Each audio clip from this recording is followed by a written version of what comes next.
வணக்கம் மக்களே. Ration card மூலம் ஏழை எளிய மற்றும் நடுத்தர குடும்பங்கள் பார்த்தீங்கன்னா ரேஷன் பொருட்களை மலிவான விலையில வாங்கிட்டு இருக்காங்க. அது மட்டும் இல்லாம அரிசி மற்றும் கோதுமை பார்த்தீங்கன்னா அரசாங்கத்தால இலவசமா வழங்கப்படுது ரேஷன் திட்டத்தின் கீழ். ஸோ இந்த பொருட்களை எந்த பிரச்சனையும் இல்லாம தொடர்ந்து நீங்க வாங்கணும் அப்படின்னா சில வழிமுறைகளை நீங்க பின்பற்ற வேண்டி இருக்கும். ஸோ பார்த்தீங்கன்னா அது என்ன வழிமுறைகள், இதை நீங்க முடிக்கலன்னா உங்க ரேஷன் அட்டையில ரேஷன் பொருட்கள் வாங்குறதுல சில சிக்கலும் ஏற்படலாம் அப்படின்னு சொல்லியிருக்காங்க. ஸோ அது என்ன அறிவிப்பு அப்படிங்கிற முழு விவரங்களையும் தெரிஞ்சுக்க வீடியோ கொஞ்சம் கூட ஸ்கிப் பண்ணாமல் கடைசி வரைக்கும் முழுமையாக பாருங்கள்.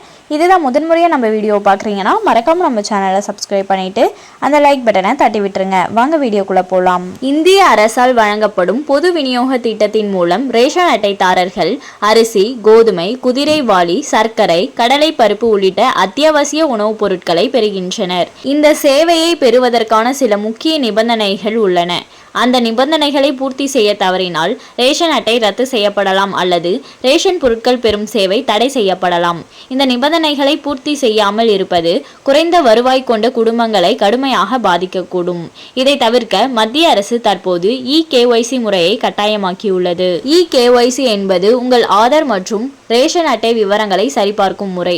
இது மொபைல் OTP அல்லது பயோமெட்ரிக் முறையின் மூலம் செய்யப்படும். EKYC செய்ய தவறினால் பயனாளர்கள் தங்களுடைய ரேஷன் பொருட்களை பெற முடியாமல் போகலாம். மத்திய அரசின் புதிய அறிவிப்பின்படி EKYC செய்வது கட்டாயமாகும். இல்லாவிட்டால் ரேஷன் சேவைகள் நிறுத்தப்படும்.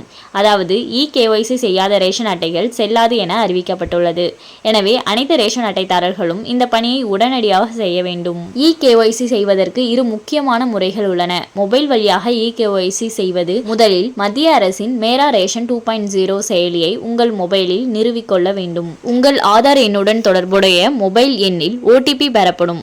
OTP கொண்டு உறுதிப்படுத்தலை முடிக்கவும். உங்கள் EKYC சரியாக பதிவேற்றம் செய்யப்பட்டதா என்பதை உறுதிப்படுத்தவும். இரண்டாவது, ரேஷன் கடையில் நேரில் சென்று EKYC செய்வது. உங்கள் அருகிலுள்ள ரேஷன் கடைக்கு செல்ல வேண்டும்.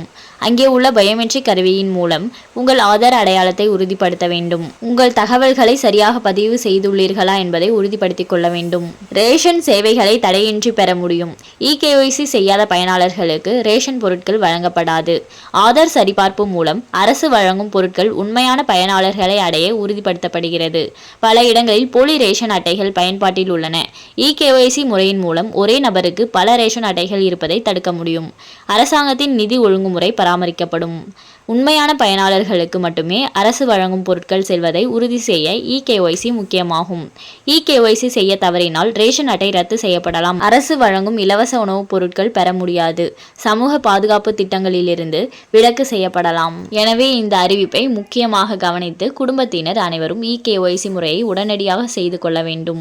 மேலும் இது போன்ற அரசாங்கம் சார்ந்த அனைத்து அப்டேட்களையும் உடனுக்குடனே தெரிஞ்சுக்கணும்னு நினைச்சீங்கன்னா மறக்காம நம்ம சேனலை சப்ஸ்கிரைப் பண்ணி பக்கத்தில் இருக்க பெல் ஐகானை கிளிக் பண்ணி அதில் ஆளுங்கிற ஆப்ஷனை செட் பண்ணி வச்சுக்கோங்க. அப்போ தான் நம்ம அப்லோட் பண்ணுற வீடியோ உடனுக்குடனே உங்களுக்கு நோட்டிஃபிகேஷனாக சேரும். அது மட்டும் இல்லாமல் அந்த லைக் பட்டனை தட்டி விட்டுருங்க. தேங்க்ஸ் ஃபார் வாட்சிங்.